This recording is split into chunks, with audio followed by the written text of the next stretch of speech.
Hey everybody, Agent of Doubt here, and you guys know that I've been pretty involved in activism and politics. I've thrown a lot of activism videos here up on YouTube on this channel, and also I've joined different political parties and become a delegate to their caucus assemblies in order to film them and throw that content up here on YouTube for transparency and posterity and just great content that shows how the world is changing in my lifetime, right?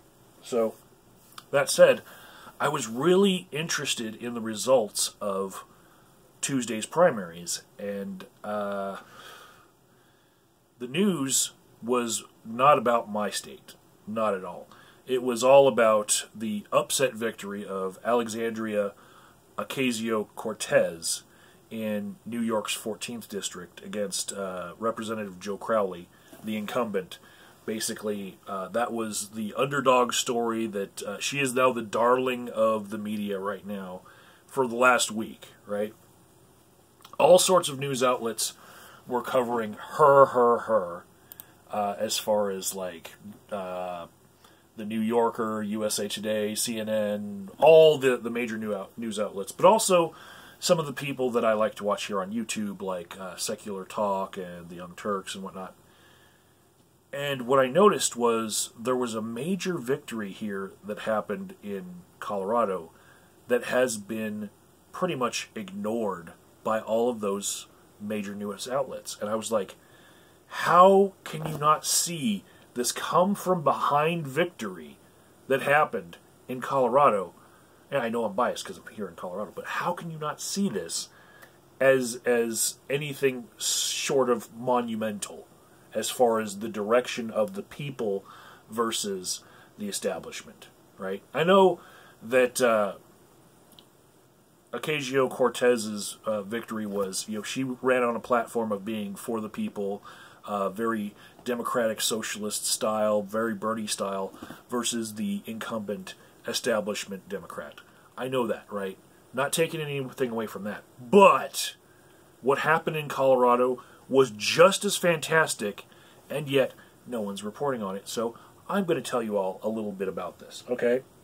You can see my video on the state assembly for the Colorado Democratic Party in 2018 on my channel, right? The whole thing if you want. But just to sum it up, we had two candidates that were basically a microcosm of Hillary versus Bernie in 2016, trying to run for governor here in Colorado in 2018.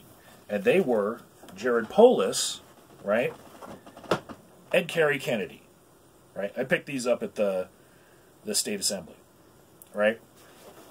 So, Kerry Kennedy basically stood for similar values to Hillary Clinton, to the point where even on her little sign to be able to wave for all of her supporters, you know how Hillary had the "I'm with her," thing, that the arrow "I'm with her," and that was a big slogan. "I'm with her." She was playing up the fact that she was female, right? So Kerry Kennedy had hashtag "When Women Lead," right? That was her slogan. Very, very Hillary-like, right? Whereas Jared, he was just basically known as being very Bernie-like in most of his voting record in the past. And he has made political promises to the people like that. And in fact, he's got another political sign that he put out, which is a variation on his first one, right? Jared Polis for Colorado. And then, of course, take that, Mike Pence. He's doing a little call out here, but you notice that the letters are rainbow. The significance of which is that Jared came out on stage at the state assembly and, brought his husband and his kid out there. And he's, known for being a very vocal member of the LGBT community.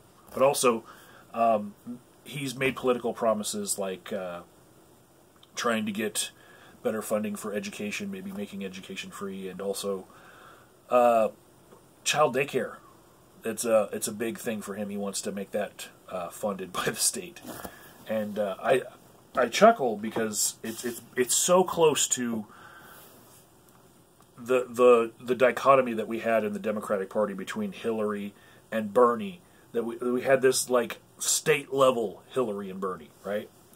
So in the caucus system, where it's delegates, and a lot of those delegates were basically elected representatives who went to their precincts and got pushed forth because, of course, you know, you want to support the person who's already in there and winning. You have all these delegates that know the political process, and they've been in the establishment for a while. When we look at the caucus results, it was 49.2% for Kerry Kennedy. And Jared Polis, he had, let's see, 32.7%, right? Remember those numbers. 49.2 for Kerry, 32.7 for Jared Polis. Fast forward a couple months to just last Tuesday, and when the actual people spoke, not the representatives, not the people who have been working the Democratic Party for a long time, when the actual people spoke, right? Jared Polis, 44.4%. Kerry Kennedy, 24.7%. Almost reversing the vote that happened in the state assembly when it was delegates showing up. Jared Polis wins when the people speak, right? In fact, Kerry Kennedy was almost overtaken by Mike Johnston, a third Democrat. You know, that's how not popular she was when the people spoke. Mike Johnston got 23.6%. He was just 1.1% behind, overtaking her in the primary, right? No scandals erupted. Nothing like that happened in the time between then and now, except for one negative political ad came out like a week before the primary, and that was from Kerry Kennedy's PAC that was supporting her. She had no say in it. And then Jared Polis said, "Oh, well, that's really mean. I thought you guys were going to run a clean campaign." That was about it. That was not enough to shake the numbers this much. It really was that there's a shift in the Democratic Party towards Bernie-style values, right? Which Jared Polis, clearly by his voting record, is very in line with, especially his rhetoric. He is basically our little mini Bernie Sanders. So why is it that these mainstream media outlets are ignoring this come-from-behind victory and saying that it's Ocasio-Cortez's upset that is the shining beacon that happened there? And CNBC saying, despite Ocasio-Cortez's upset, Democratic primaries have not gone as far left as some think. You know, why are we seeing headlights like that? Well, Jared has a little problematic problem in that although he stands for almost everything that Bernie stood for, right? And although he is very, very progressive, he was one of the superdelegates that voted for Hillary, right? And so outlets like the Young Turks, Secular Talk, all of those mainstream media outlets, they hold grudges, right? They didn't get their win with Bernie, and it was like all in, now or nothing. And if you did not get in line with Bernie, if you didn't make the right decision right then and there, you know, to be with Bernie, then you're going to pay forever, right? I think that Jared Polis is a great candidate for governor for Colorado. He would be the first LGBT anything governor, And also versus Walker Stapleton. Holy shit! The successor to John Hickenlooper, that should be Jared Polis by a mile, right? It's like when people see the values of Walker Stapleton, they're going to be in line to vote for Jared Polis, and especially anyone who's a transplant to the state who came for our new recreational amenities that we have in our state. All of those people are going to be, yeah, who's this Stapleton guy who only the rural farmers here in the state are supporting? No. We're now city-centric.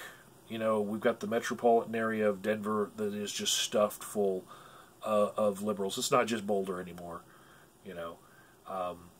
And I think Jared's going to take this. And he's going to be a great governor, a great key figure in getting a lot of progressive things done in our state. And it's unfortunate that a lot of petty politics have gotten involved in the way that people are not reporting on this great thing happening, in that the establishment candidate was beaten by somebody who is pushing progressive values.